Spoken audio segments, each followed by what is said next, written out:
Bonjour à tous, bonjour à toutes et bienvenue sur La Clé des Champs, le podcast qui donne la parole aux acteurs de l'agriculture française. Je suis Louise Lespard et j'ai hâte de vous amener avec moi dans cette aventure. Dans ce podcast, je vous permets d'en apprendre bien plus sur notre monde agricole en partant à la rencontre de personnalités remarquables qui œuvrent à faire briller nos campagnes. Je vous emmène dans les coulisses de nos fermes pour découvrir le quotidien de ces acteurs de l'ombre pourtant indispensables à notre pays. Aujourd'hui, j'ai le plaisir de me rendre à Jouarre, en Seine-et-Marne, pour rencontrer Anne-Marie Nuiten. Il y a maintenant près de 15 ans, Anne-Marie et son mari ont fait un pari un peu fou pour l'époque, se lancer dans la production de chanvre. Cette plante est souvent associée au cannabis, ce qui lui a valu quelques difficultés pour se développer. Et pour cause, son véritable nom est Cannabis sativa, alors qu'on appelle Cannabis syndica la drogue qu'on connaît tous, de nom évidemment. Elles sont donc sœurs, mais n'ont pourtant pas les mêmes propriétés. Le chanvre n'est pas psychotrope, ne crée pas de dépendance ni d'accoutumance. Cette plante est même bourrée de qualité et sert à 1001 utilisations. Très bon isolant pour les constructions, excellent complément alimentaire car plein de protéines, utile pour les soins anti-âge et relaxant juste ce qu'il faut pour ceux qui ont besoin d'adoucir angoisse ou douleur.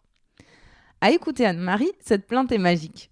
Anne-Marie m'a très gentiment invitée à manger chez elle avec sa famille et on a passé un excellent moment. Vous le verrez, c'est une femme douce, chaleureuse et très engagée dans le monde agricole. Elle s'anime lorsqu'elle s'investit dans des projets de groupe et malgré le fait qu'elle vienne de prendre sa retraite, on sent que cet engagement lui permet de conserver, voire de cultiver, une forme de jeunesse éternelle. Bonne écoute!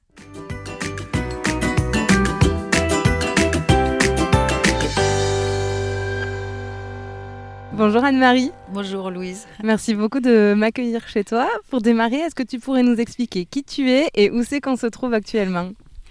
Alors, qui je suis ? Anne-Marie Nuiten. Je suis exploitante à Jouarre, en Seine-et-Marne, tout près de Coulommiers et pas très loin de Meaux pour situer, pas très loin non plus de Château-Thierry qui est dans l'Aisne. Et où c'est qu'on se trouve là actuellement ? Alors on se trouve, voilà, ça te fait sourire parce qu'on se trouve dans un lieu un peu étonnant. C'est le moins qu'on puisse dire. Avec un joli parfum autour de nous, donc dans un champ de chanvre qui n'est autre que du cannabis, donc avec le petit parfum qu'on veut bien deviner, mais qui a juste la subtilité qu'il faut. Complètement. Et du coup, est-ce que tu peux nous présenter ton exploitation ? Combien tu as d'hectares de chanvre ? Est-ce que vous avez d'autres activités à côté ? Alors ici, on a une exploitation de 190 hectares à peu près en Seine-et-Marne, ce qui est une exploitation, on va dire, moyenne en Seine-et-Marne. Et en gros, on produit de 15 à 18 hectares de chanvre par an. Sachant que toutes les exploitations ne produisent pas plus que de 5 à 10% de leur sol pour le chanvre. Ouais. Donc toi, à côté, tu as du blé, je crois, de l'orge, voilà, de la betterave. Voilà, on est céréalier classique, orge, betterave, maïs. Et puis c'est tout, je crois. Et bon, on est là pour parler du chanvre. Est-ce que tu pourrais nous décrire cette plante ? Elle est très haute là. Moi, je fais 1m74 et elle me dépasse de bien 80 cm déjà là. Oui, cette année en plus c'est une bonne année parce qu'il a plu beaucoup tout ce printemps, donc elle est assez haute, elle est bien verdoyante encore, elle n'est pas tout à fait mûre. En gros cette plante elle peut aller jusque 3 mètres, même 3 mètres 20, mais classiquement elle fait 2 mètres 50 et là tu vois classiquement 2 mètres 50, 2 mètres 80, c'est à peu près la taille qu'elle fait actuellement. Ouais. Et elle va être récoltée demain, je crois. C'est ça que tu me disais. À partir de demain, la récolte se produit, elle dure environ 1 mois. Il faudrait, pour que tout se passe bien, il faudrait qu'elle soit terminée à peu près fin septembre. Ensuite, il faut, une fois qu'elle est coupée, parce qu'on la coupe, mais ensuite il faut que la plante puisse rouir sur place, c'est-à-dire qu'il faut nécessairement faire un petit passage de pluie. Donc on attend que le météo soit... Rouir, c'est vraiment le fait de la laisser au sol, sécher, prendre l'eau. C'est ça, c'est une opération biologique qui se fait naturellement sous l'effet de l'eau et il y a donc une dégradation de la partie de la tige qui se fait et qui permet de défibrer le bois de la tige. C'est ça l'opération qui est réalisée justement dans notre usine dont on va parler. Et donc une fois qu'on l'a coupée, on est obligé d'attendre un petit passage de pluie, c'est impératif pour que l'usinage se fasse correctement. Et puis ensuite on la presse et puis ensuite on la stocke dans les exploitations. Et ensuite, elle est livrée au moment où elle sera usinée à Planète Chanvre. Ouais, très bien. Et alors, c'est quoi les grandes utilisations du chanvre? Parce que on en parlera, on connaît tous le chanvre parce qu'on l'associe au cannabis. C'est d'ailleurs une forme de cannabis, on y reviendra plus tard. Mais on l'utilise à quoi, le chanvre?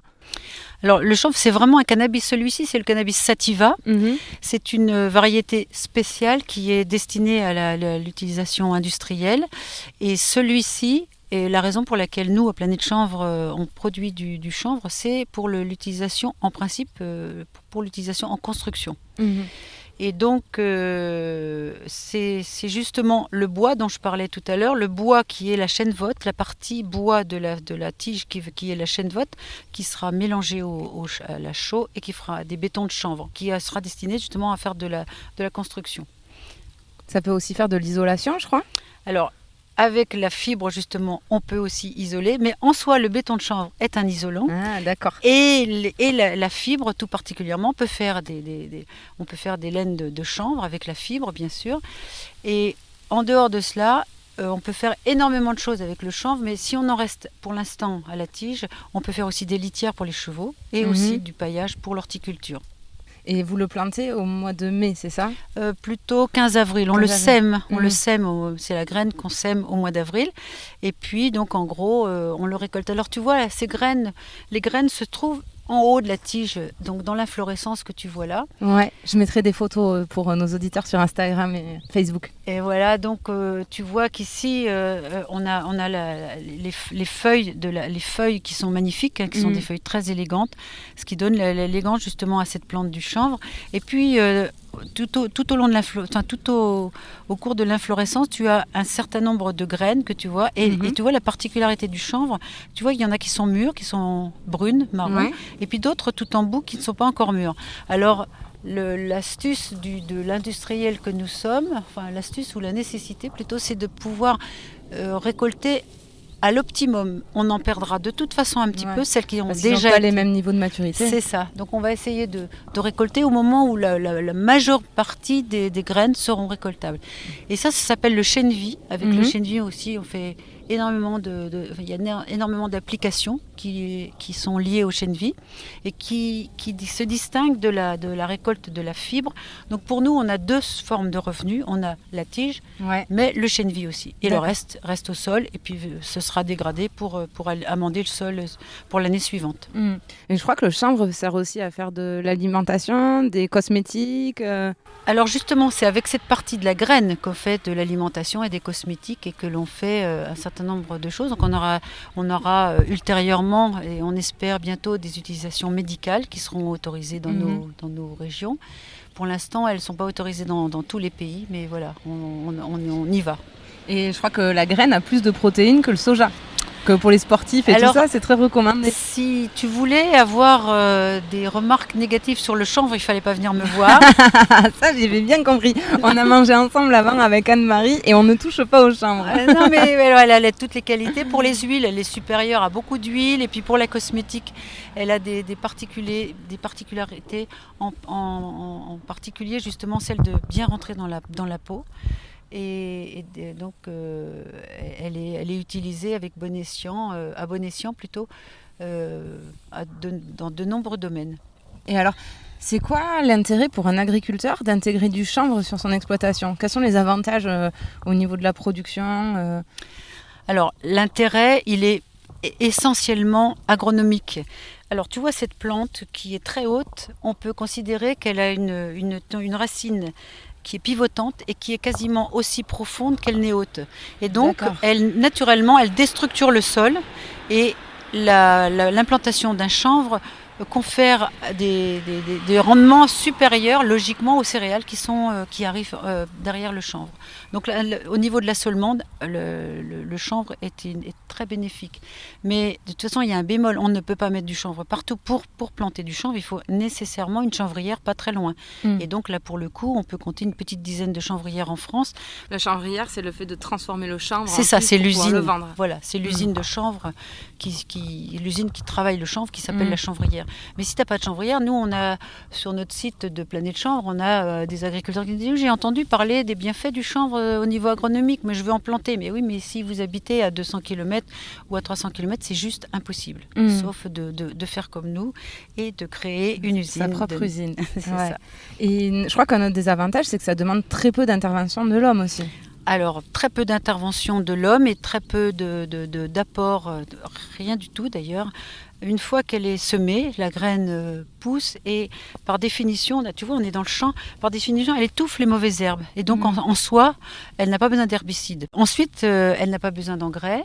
Et puis, c'est une plante qui n'a pas besoin d'eau. C'est une plante qui poussait partout. Pas besoin d'eau, t'as dit. J'ai dit pas besoin d'eau. Ouais, oui, c'est important. Parce que tu l'as dit vite, mais n'empêche qu'avec les sécheresses... Oui, pas besoin d'eau. Dans toutes les régions, cette plante qui va chercher son eau, comme je le disais, très loin dans le sol, elle se satisfait à elle-même. Et du coup, j'ai vu que ça pouvait être très pratique pour des agriculteurs qui voulaient être en bio, puisque d'intégrer le chanvre dans les rotations de culture, justement, ça permettait de tuer ces mauvaises herbes sans utiliser de pesticides. Oui, le chanvre, c'est une plante qui est courue par les bio pour cette raison-là. Bon, écoute, je te propose qu'on aille poursuivre à l'intérieur, parce que bon, c'est pas qu'on n'est pas bien entouré de chanvre, mais nous aussi, ça va nous étouffer. Et puis comme ça, on parlera effectivement aussi de la ressemblance avec le cannabis, de pourquoi cette ressemblance, elle a freiné le développement du chanvre. Et puis, j'aimerais parler de la succession aussi avec toi, puisque on l'a pas dit là, mais tu es à la retraite, ton fils reprend l'exploitation. Avec plaisir. Et tu vois, le soleil se pointe, c'est sympa. Oui, carrément. À de suite.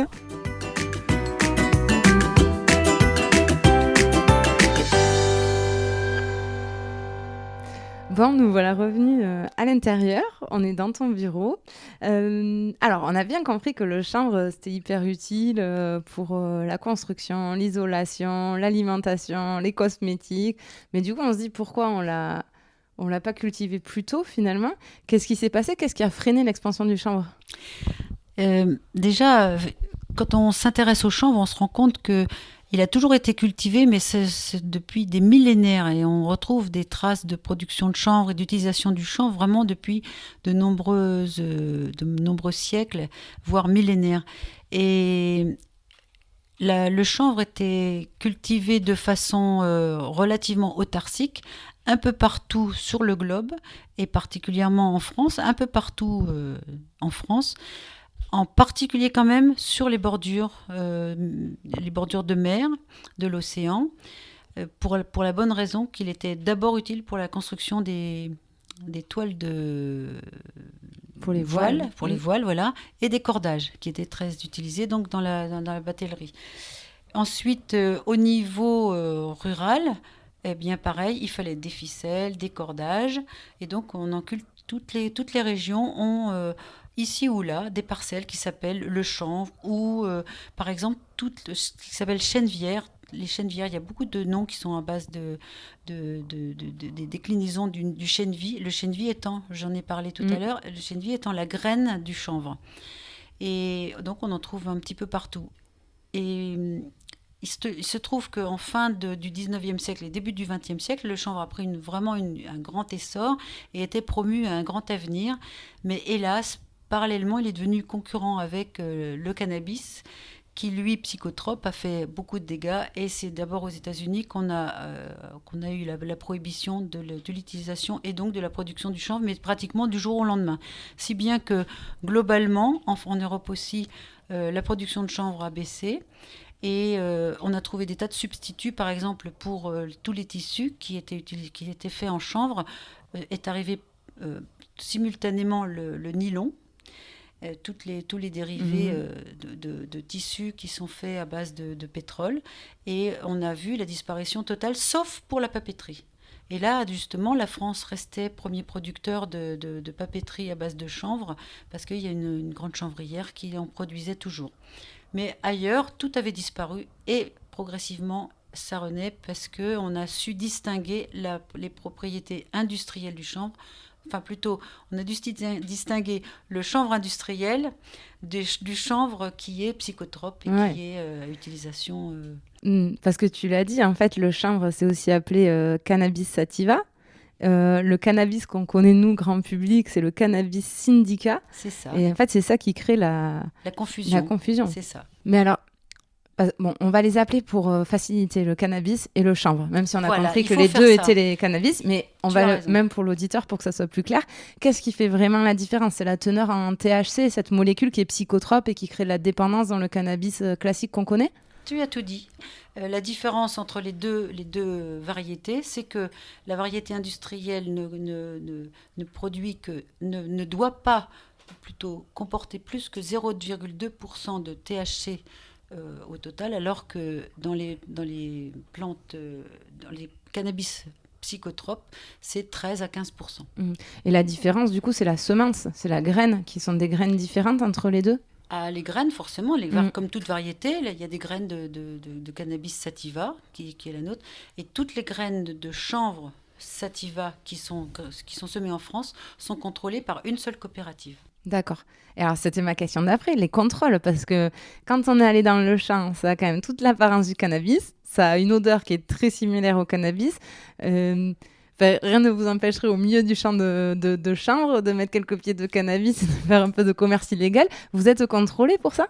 Alors, effectivement, nous sommes contrôlés et régulièrement chaque année, c'est énorme.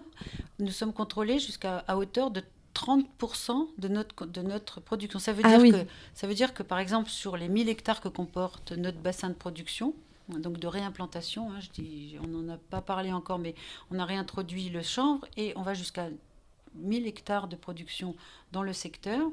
Eh bien, 30%, ça veut dire 300 hectares, sont contrôlés chaque année. C'est-à-dire que des contrôleurs viennent à notre insu, traversent nos champs, font des prélèvements et vérifient si notre chanvre est bien légal ou illégal.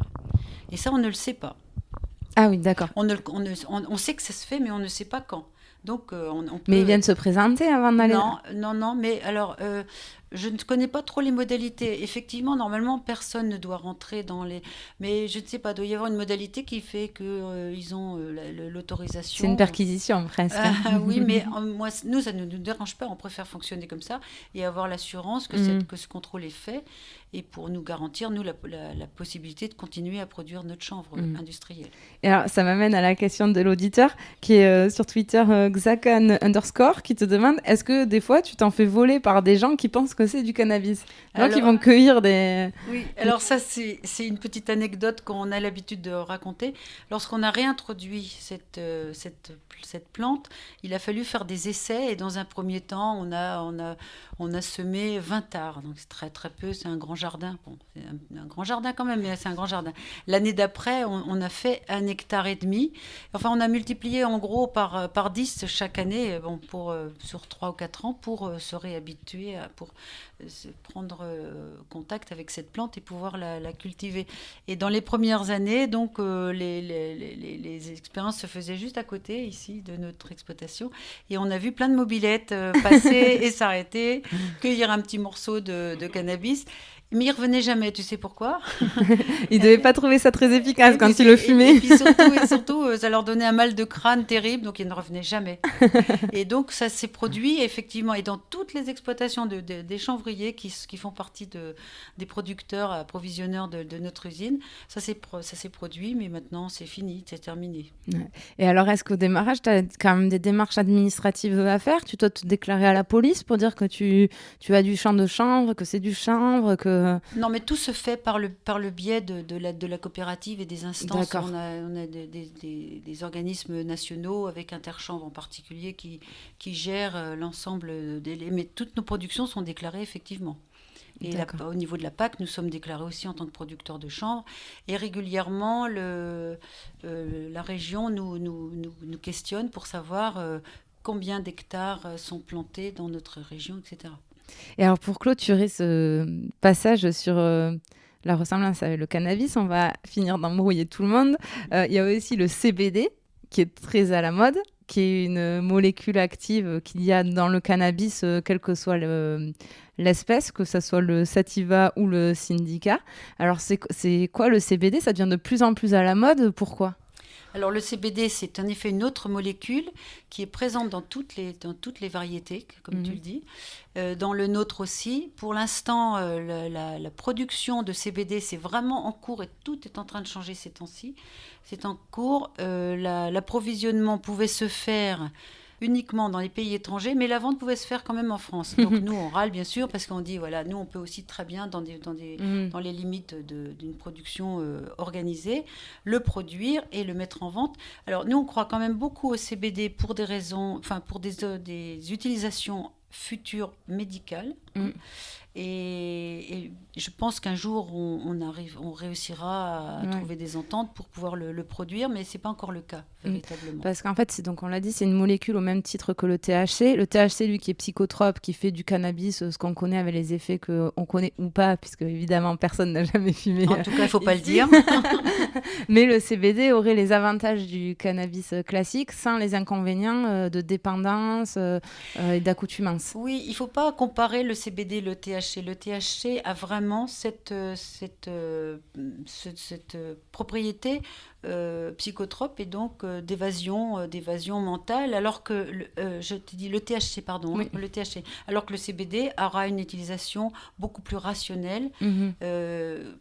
Concrètement en médecine, voire en diététique.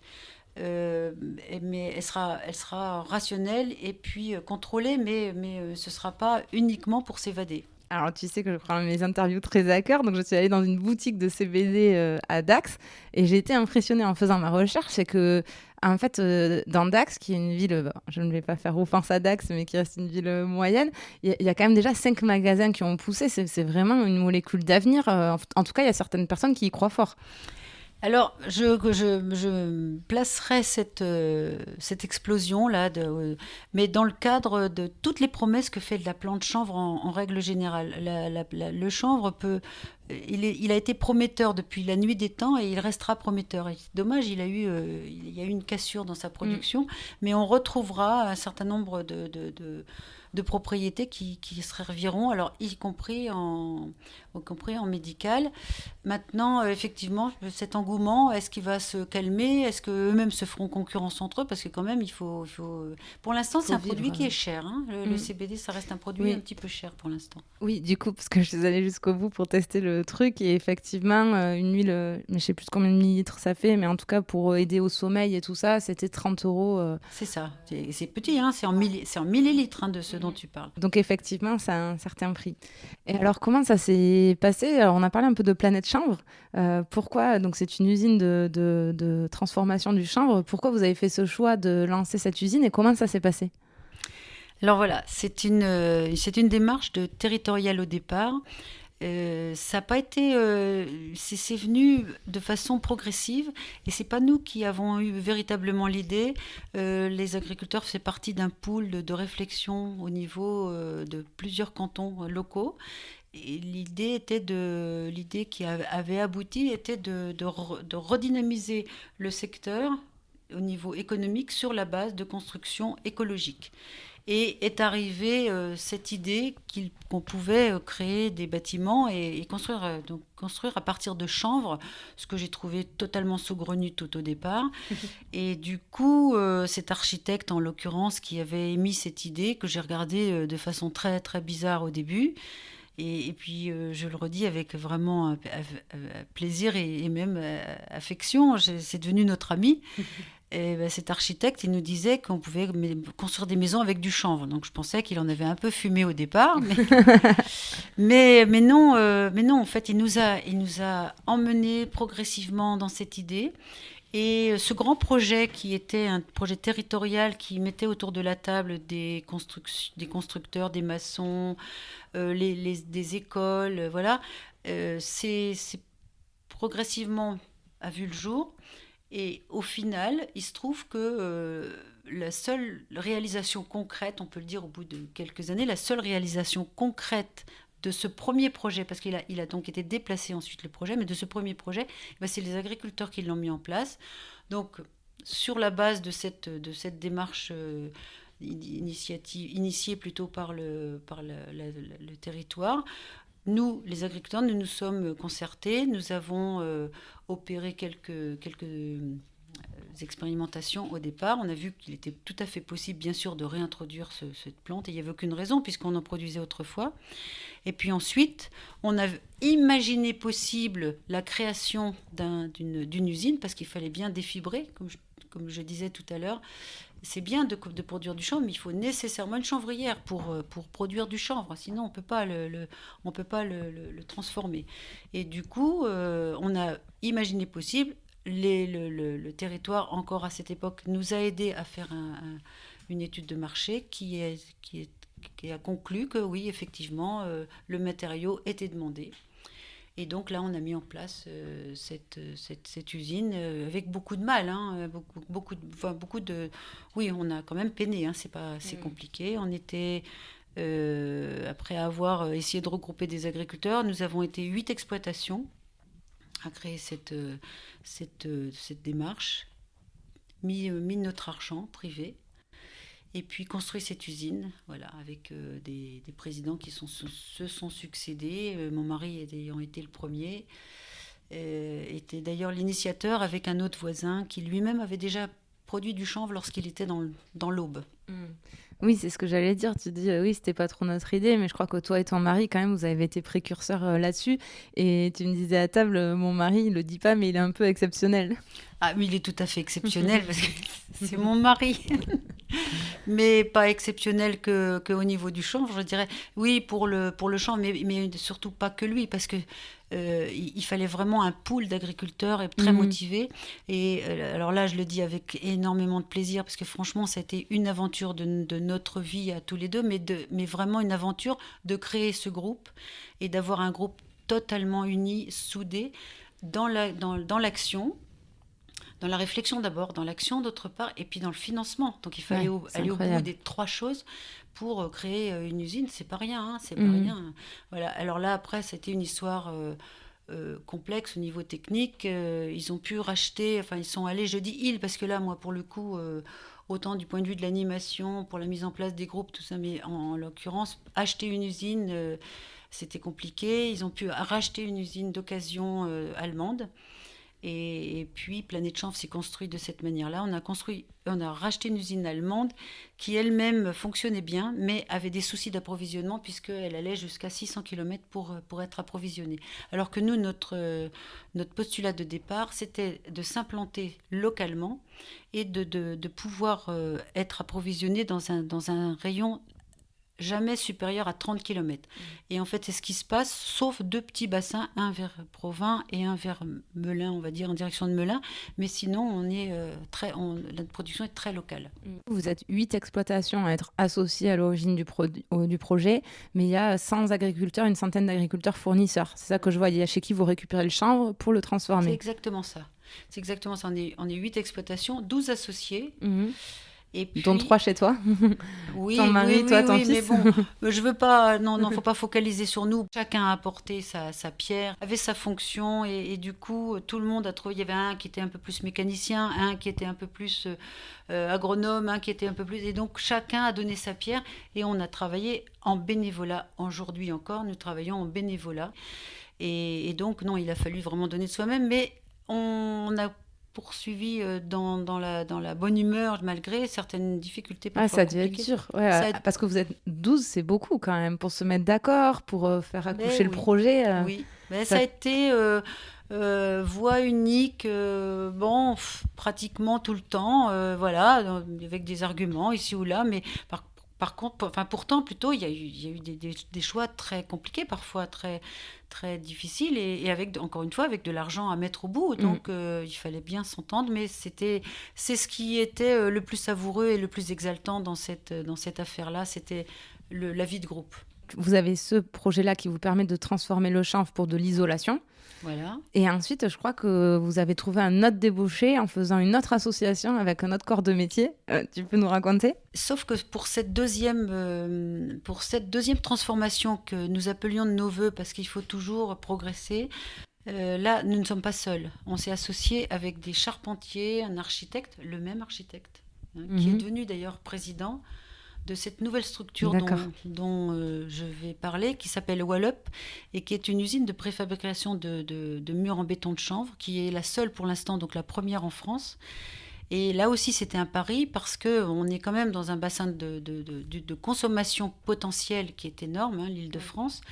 et aussi un bassin de production maintenant, parce que nous, on pourrait éventuellement multiplier les hectares produits. Sachant que c'est bien de multiplier les hectares produits, mais il faut pouvoir les transformer et puis les vendre quand même.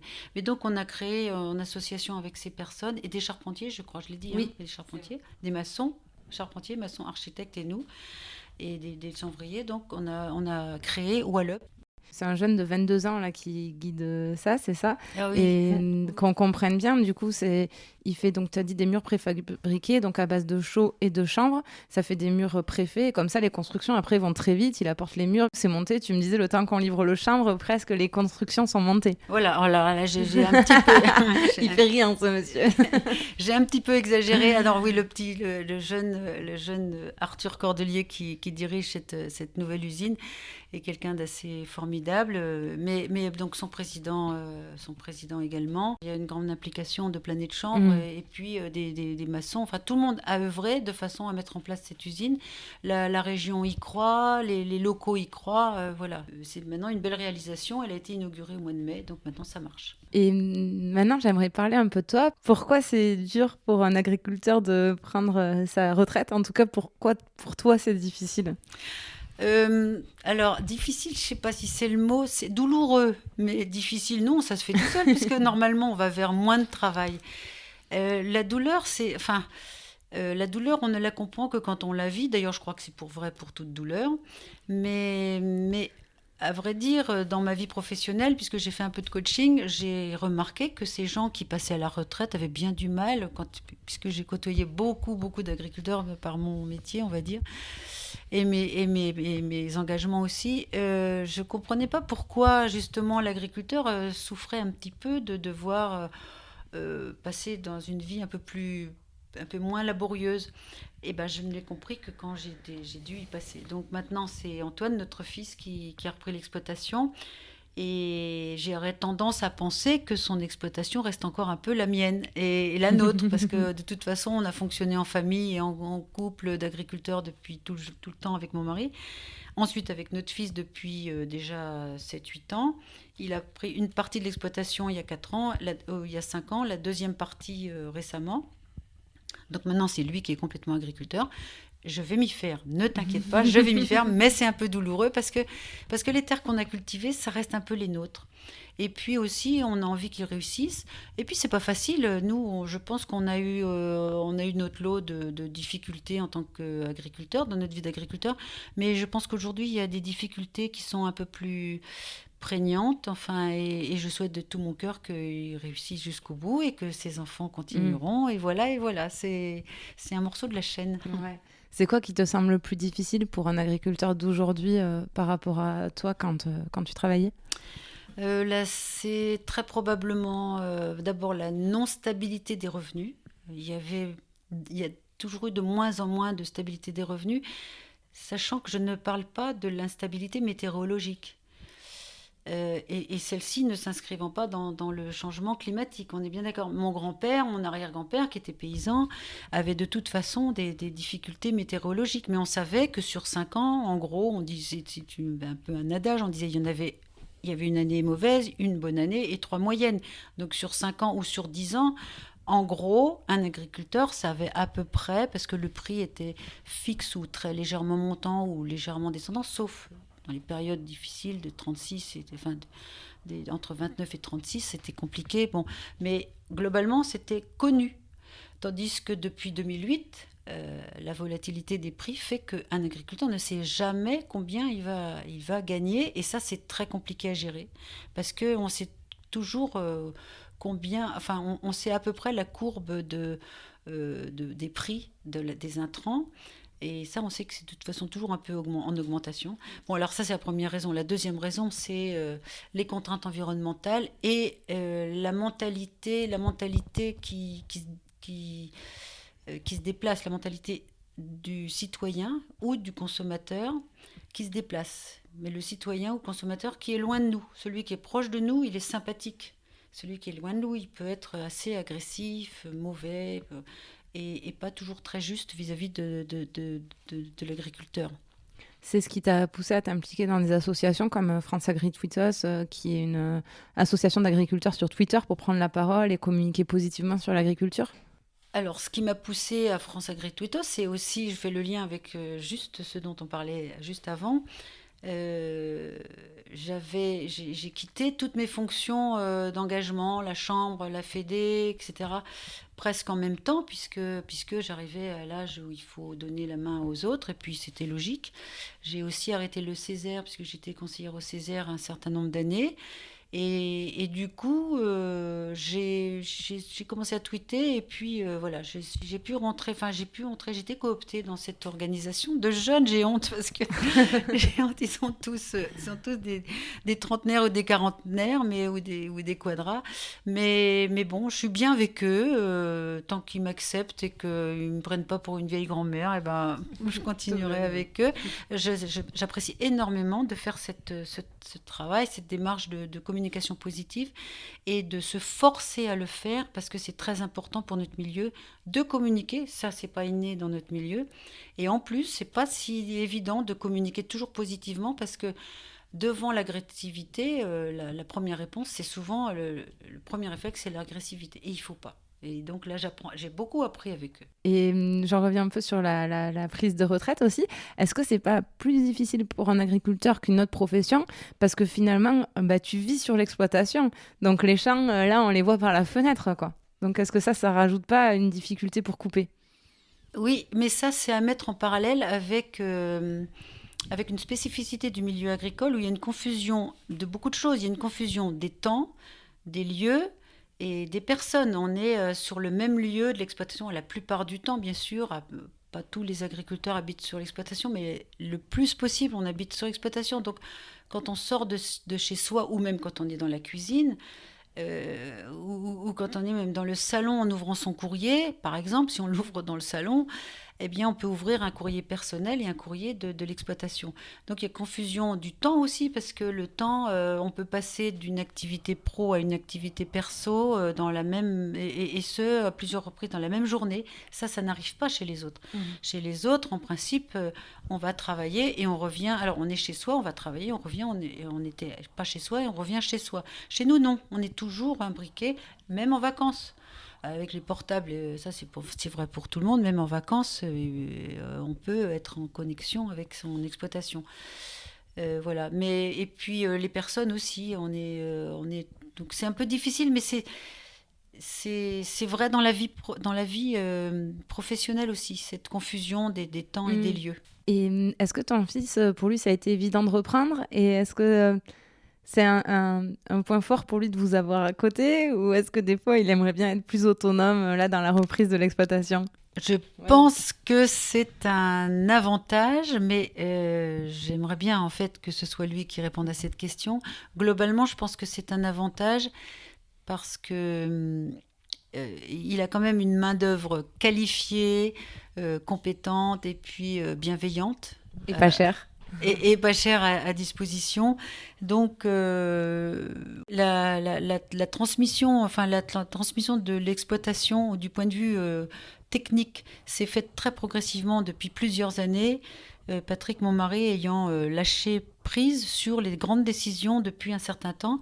Du coup, Antoine manage cette exploitation depuis un certain temps.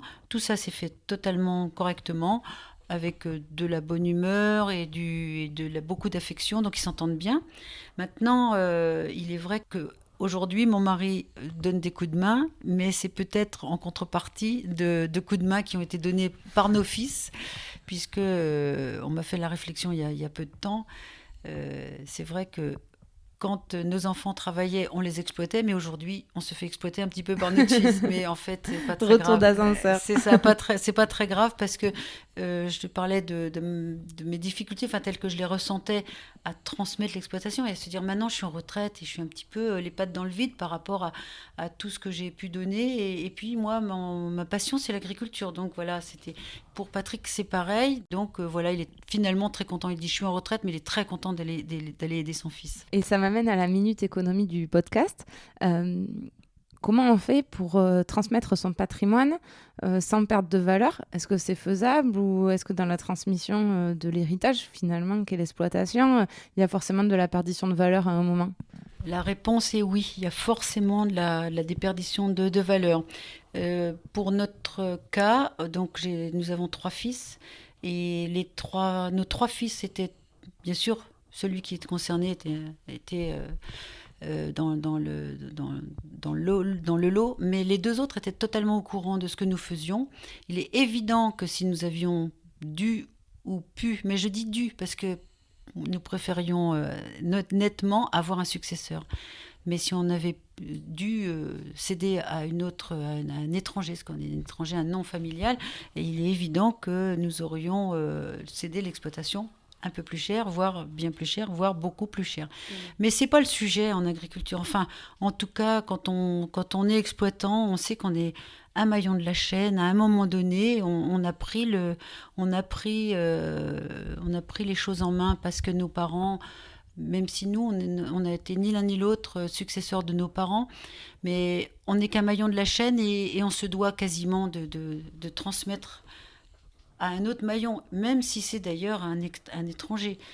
Donc, pour nous, c'est pas un souci de ne pas avoir cédé un prix qui se pratique hors cadre familial. Et ben, je vais maintenant passer à mes questions de fin. La première, c'est qu'est-ce qui te rend fière à toi d'être agricultrice? Alors, j'ai bien réfléchi, puisque je connais tes podcasts, j'ai bien réfléchi à cette question. Et je ne sais pas si c'est de la fierté, j'ai du bonheur et de l'émotion. Alors, j'ai des émotions, par exemple, tu vois, nous sommes dans une famille d'agriculteurs et récemment, je circulais dans le sud de la France avec mon petit-fils qui pas particulièrement sera agriculteur. Je ne sais pas, mais bon, peut-être pas, en tout cas, peut-être pas lui. Et il regardait par la vitre de la voiture et il me disait ah, regarde, regarde, et le blé, il est tout noir. Or, c'est quand même dingue de pouvoir, à 8 ans, reconnaître un blé noir. Donc, il était fusarié, puisqu'il y a eu beaucoup d'eau dans le sud en particulier. Ils ne pouvaient pas faire leur moisson correctement. Nous, à cette même époque, notre blé n'était pas mûr, donc il n'était pas moissonné. Mais là-bas, dans le sud-ouest, il aurait dû être moissonné, mais il n'était pas moissonné, donc il était noir. Alors ça m'a ému beaucoup. Moi, j'ai plutôt oui, du bonheur que de la fierté. Bonheur d'avoir côtoyé des gens de l'agriculture. Je trouve que l'agriculture est un milieu fabuleux, qui comporte des personnes extraordinaires. Et c'est pour moi un grand bonheur d'avoir pu circuler au travers de ma vie de double active, de ma vie d'engagée, de ma vie d'agricultrice. Et je continue aujourd'hui. Ça, c'est vraiment une passion pour moi. D'ailleurs, certains copains se fichaient de moi en me disant que j'étais tombée dedans petite et que je crois que j'en sortirai jamais. Mais franchement, le milieu agricole et l'agriculture en général me passionnent. Parfait. Ma deuxième question, c'est est-ce que tu aurais un truc pour nous, pour qu'on étale notre science au prochain repas entre amis? Voilà, alors là, j'ai cherché aussi, parce que je savais que tu me poserais la question. Est-ce que tu sais d'où vient le mot pyjama? Non. Ah, tu sais pas. Moi, je ne savais pas non plus, il a fallu que je cherche pour te piéger. Alors, le mot pyjama, eh bien, il s'inspire de l'ancien nom perse qui était Peyjama, alors avec un E seulement, hein, devant le Y, il y avait un E, et c'était un mot qui voulait dire vêtements de nuit en chanvre. D'accord. Et du coup, c'est devenu pyjama. Mais tu vois, j'ai réfléchi et ce que je voulais, c'était aussi te dire quelque chose qui, d'ailleurs, tenait à cœur à mon mari, puisque en tant que premier président, lui, déjà dans les années 2010, on a créé 2011, mais 2012, on commençait à penser à devoir trouver une deuxième transformation. Et lui, déjà à cette époque-là, pensait au tissu. Mais on ne pouvait pas tout faire. Bon, alors aujourd'hui, c'est dans l'air du temps de travailler le tissu en chanvre. Et demain, ce sera vraiment une option très intéressante, le chanvre, et avec des procédés de travail pour le textile qui permettront au chanvre d'être vraiment performant. Donc je voulais te dire que tu vois, le pyjama vient déjà du chanvre. Magnifique. Et comme au prochain rendez-vous de mode, on parlera chanvre pour les prochaines collections. C'est ça. À côté du lin qui est aussi un bon tissu. Oui, super. Et ma dernière question, c'est où c'est qu'on peut te contacter si on a des questions sur ton activité, sur ton parcours? Mon compte, voilà, je pensais quand même à minima à ça, mais tout le monde n'est pas sur Twitter. Mon compte Twitter, c'est @amnuitens, AMN en majuscule et le reste en minuscule. Mais merci beaucoup en tout cas pour ton accueil. C'était génial de découvrir cette plante pour le moins originale.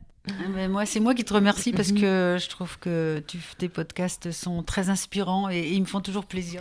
Merci Anne-Marie, bonne journée. À toi aussi.